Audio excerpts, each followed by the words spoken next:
Now at 5:30, a Bay Area family in mourning after a deadly crash. They're pushing back at the police version of how two men died.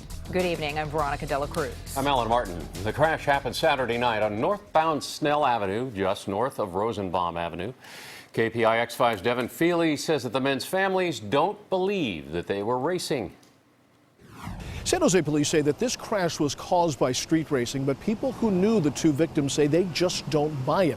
They say that they were two young men with families and futures that they cared about way too much to risk it all on a race. None of it makes sense. They had a lot to live for.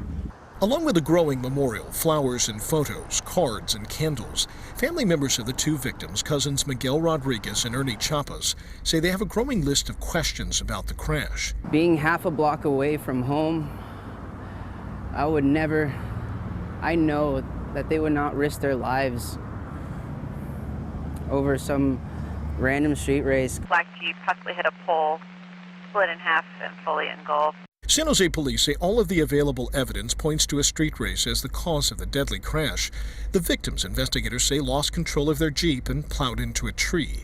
Police are looking for these three men. Investigators say they were in the gray BMW racing the victims and left the scene. They are partly responsible for what happened, and the very least that they should do is show responsibility. Family members say 33-year-old Miguel had a 6-year-old daughter he adored. His younger cousin, 26-year-old Ernie, had just been promoted to manager at a restaurant supply company.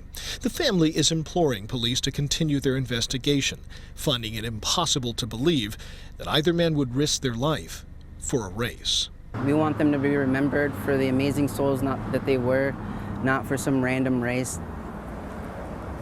And once again, if you have any information about this crash, you are urged to call the San Jose Police Department. In San Jose, Devin Fehely, KPIX 5.